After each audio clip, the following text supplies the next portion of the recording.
Welcome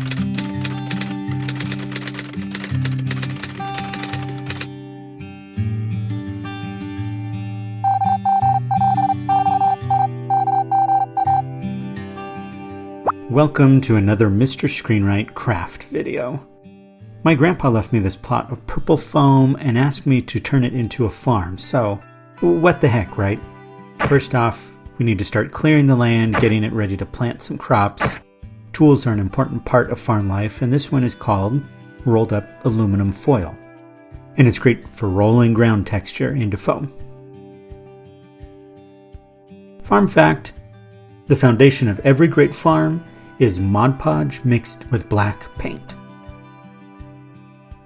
Now, while the foundation settles, let's start working on the farmhouse. I'm using chipboard as the base layer of the walls. You can also use cereal box cardboard. Kids, when you're in math class and you wonder, when am I ever going to use any of this? Let me tell you, building model farmhouses is when you use it. So pay attention, stay in school.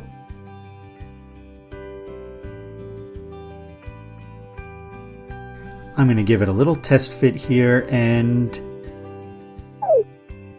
yeah, perfect. So I made these little guys off camera. I feel bad that I couldn't share me making them because I am pretty proud with how these turned out. The farmer especially. Harvest Moon 64's art style already looks like clay, so it was a little easier to replicate.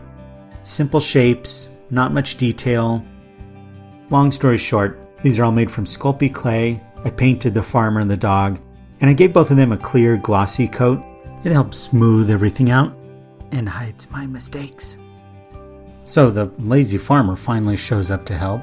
I'm using him to judge scale here for the door. Hey, here's one of life's little happy accidents. I cut that wall too tall, and so I perforated the top to become a little flap, and that will attach perfectly to the roof later. Look, I won't judge you if you think that a cardboard box look is nice for your house, but this thing is looking like the inside of a cereal box, and no prizes in here yet. But if this is Harvest Moon, this farm's going to get judged, so we need to break out the axe, chop some wood, decorate the front of this house.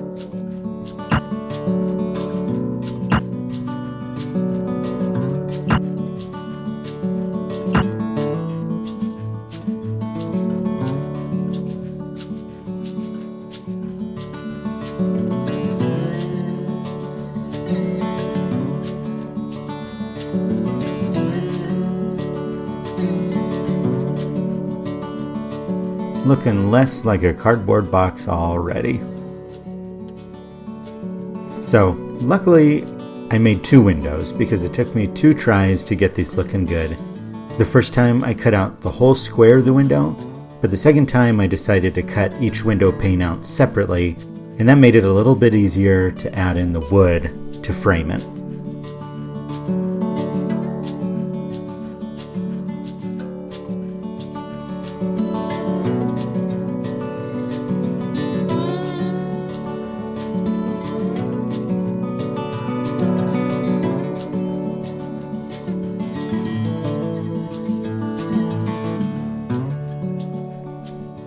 Now it's time to soil my farm, or, let's paint the soil. That sounds better. I'm using cheap acrylic paints for all the painting. The sort of stuff you can buy from a craft store for $1 or less. So nothing fancy here, just lots of layers to make the colors really bold. Pro tip, if you're painting a large area, just squeeze that paint right onto the model. Yeah, that's it.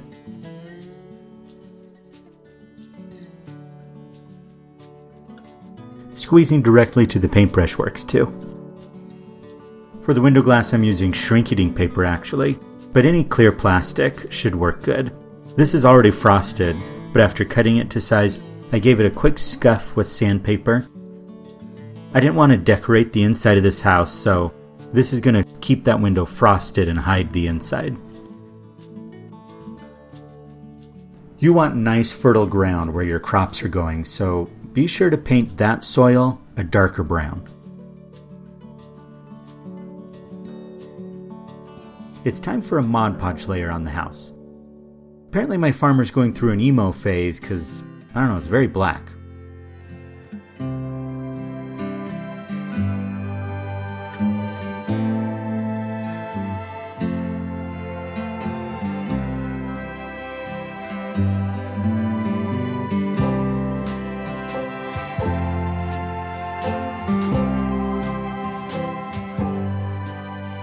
Now, I'm getting ready to raise the roof by giving it the brickish design from the game. I'm using some wood to create that effect. And while that sets, it's time to break out the Sculpting again. So while we started from a pretty flat and clean purple landscape here, the real Harvest Moon farms are always full of rocks and tree stumps and weeds. I feel like there's two kinds of people.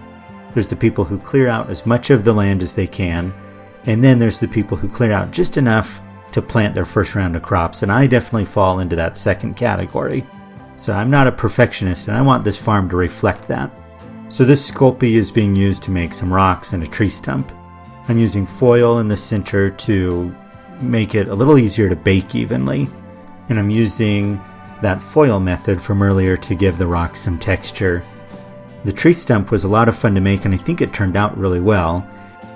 Again, the art style of Harvest Moon 64 is just really forgiving though, because it already kind of looks like clay.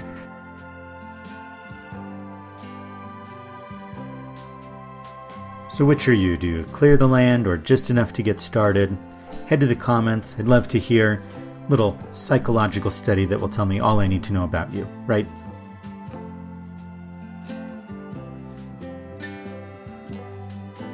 Once these are sculpted, I use some isopropyl alcohol to get rid of the fingerprints, get them ready to bake.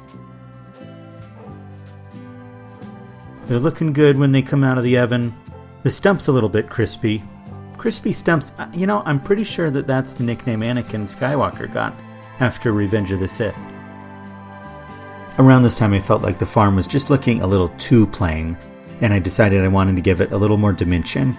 This stuff that looks like birdseed is not birdseed, but it's going to help give a little bit of depth and dimension. It's actually some model gravel or ballast, like for model trains. But don't worry, I ended up painting this brown to blend it in with the soil later.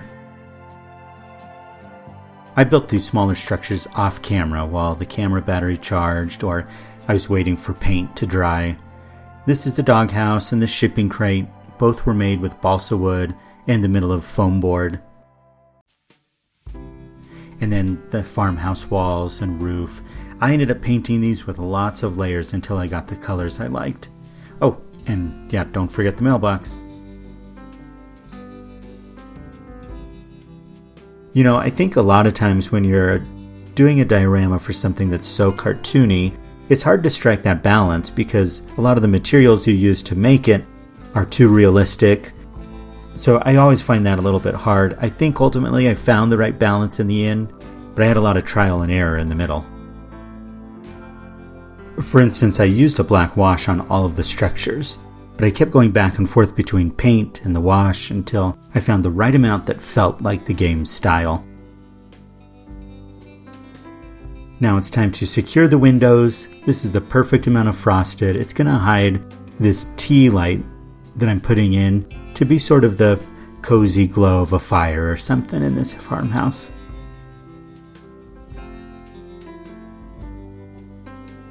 And then I also used wood and a little bit of string to make the sign that goes up outside of the farmer's house in the game. You can see the result of all my trial and error with trying to find the right grass texture. I used some grass foam and thought I could paint it, and it just, it ended up not looking great. But hey, that's all part of the process. We're learning, we're growing, this is great. I'm putting in the stump and the rocks here in kind of the opposite of a Harvest Moon game. Usually you're taking this stuff out, I'm putting it in.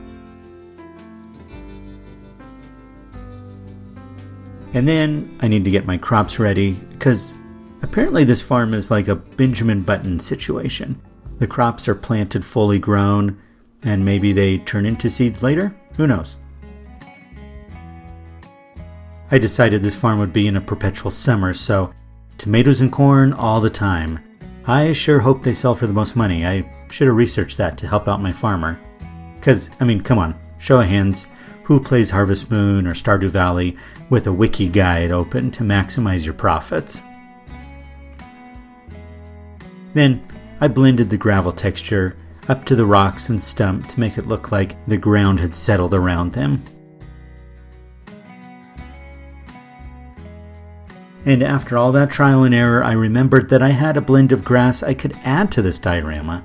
If you remember my Indiana Jones video, this is a homemade blend of Kroger brand chili powder that became taco seasoning, only the best for my farm. So I put down a layer of glue, spread around the grass, then gave it a good spraying of alcohol, and suddenly I realized I'm enabling all my diorama's addictions. But hey, I think this was the key to making the grass look great. Let's see if you agree on the glamour shots.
In the game, it's your dad who comes back to judge the farm, but for this video, it's you guys.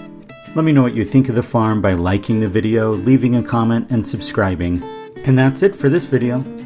Thank you for watching. This has been another Mr. Screenwrite craft build. If you want to see progress pictures of my next projects, follow me at the social media platforms here. If you want to support the channel even more, you can check out my Patreon at the link here. Check out these other videos, and until next time, this is Mr. Screenwrite.